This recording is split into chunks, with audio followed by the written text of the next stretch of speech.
So hi. ಇವತ್ತು ನಾನು ಬೆಳಗ್ಗೆನೇ ಒಂದು ಇಂಟೆನ್ಷನ್ ಸೆಟ್ ಮಾಡ್ಕೊಂಡಿದ್ದೆ. ಅಂದರೆ ಅಫರ್ಮೇಷನ್ ಸೆಟ್ ಮಾಡ್ಕೊಂಡಿದ್ದೆ. ಅದೇನಪ್ಪ ಅಂತ ಅಂದರೆ today is the best day of my life ಅಂತ.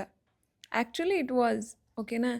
ಈಗ 6:30 ಬೆಳಗ್ಗೆ ಏನೂ ಅಂದ್ಕೊಂಡಿರಲಿಲ್ಲ, ಬಟ್ ಹೊರಗಡೆ ಹೋಗಬೇಕು ಅಂತ ಆಮೇಲೆ ಅನ್ನಿಸ್ತು. ಎಲ್ಲಿಗೆ ಹೋಗೋಣ ಅಂತ ಡಿಸೈಡ್ ಮಾಡಿದಾಗ ಇಸ್ಕಾನ್ ಟೆಂಪಲ್ ಅಂತ ಅಂದ್ಕೊಂಡ್ವಿ. ಬಟ್ ಆಮೇಲೆ ಯಾಕೋ ವಿಶ್ವಂಗೆ ಚಾಮುಂಡೇಶ್ವರಿ ಟೆಂಪಲ್ ಇದೆ ಅಲ್ಲ, ಎಲ್ಲಿ ಊರ ಹೆಸರು ಗೌಡಗೆರೆ, ಅಲ್ಲಿಗೆ ಹೋಗಬೇಕು ಅಂತ ಅನಿಸ್ತು. ತುಂಬ ದಿವಸದಿಂದ ಅಂದ್ಕೊಂಡಿದ್ವಿ ಅಲ್ಲಿಗೆ ಹೋಗೋಣ ಒಂದು ಸರ್ತಿ ಅಂತ. ಬಟ್ ಇವತ್ತು ಯಾಕೋ ಅನ್ನಿಸ್ತು, ಸರಿ ಆಯಿತು ಹೋಗ್ಬಿಡೋಣ ಅಂತೇಳಿ ಹೊರಟ್ವಿ. ನಮ್ಮ ಫ್ರೆಂಡ್ಸು ಬಂದಿದ್ರು ಜೊತೇಲಿ. ಚೆನ್ನಾಗಾಯಿತು. ಒಂಥರ ಡೇ ಫುಲ್ ಎಷ್ಟು ಚೆನ್ನಾಗಿತ್ತು ಅಂತ ಅಂದರೆ, ಆ ದೇವಸ್ಥಾನದಲ್ಲಿ ಓಕೆ ಫಸ್ಟ್ ಟೈಮ್ ಹೋಗಿದ್ದು ನಾವು ಆ ದೇವಸ್ಥಾನಕ್ಕೆ. ಅದು ಒಂಥರ ಮೂರ್ತಿನೇ ಆಕರ್ಷಣೆ ಆಗಿತ್ತು, ದೇವಿ ಮೂರ್ತಿ. ಮತ್ತು ಆ ಸ್ಟ್ಯಾಚು, ದೊಡ್ಡ ಸ್ಟ್ಯಾಚು ಇತ್ತು, ತುಂಬ ಚೆನ್ನಾಗಿತ್ತು.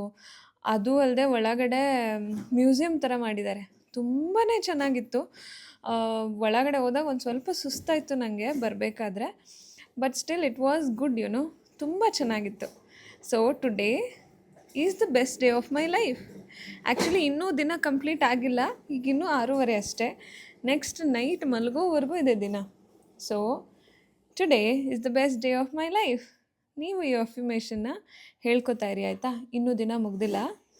ಓಕೆ, ಇವತ್ತಿಂದ ವ್ಲಾಗ್ ರೆಕಾರ್ಡ್ ಮಾಡ್ತಾಯಿದ್ದೀನಿ ನಾನು. ಯಾವಾಗ ಅಪ್ಲೋಡ್ ಮಾಡ್ತೀನಿ ಅಂತ ಗೊತ್ತಿಲ್ಲ. ಸೊ ಬೆಳಗ್ಗೆಯಿಂದ ವ್ಲಾಗ್ ರೆಕಾರ್ಡ್ ಮಾಡ್ಕೊಂಡಿದ್ದೀನಿ, ಅದನ್ನು ಯೂಟ್ಯೂಬಲ್ಲಿ ಅಪ್ಲೋಡ್ ಮಾಡ್ತೀನಿ. ನಿಮಗೆ ಇಂಟ್ರೆಸ್ಟ್ ಇದ್ದರೆ ನನ್ನ ಯೂಟ್ಯೂಬ್ ಚಾನಲ್ಗೆ ಸಬ್ಸ್ಕ್ರೈಬ್ ಮಾಡ್ಕೊಳ್ಳಿ, ನೋಡಿ.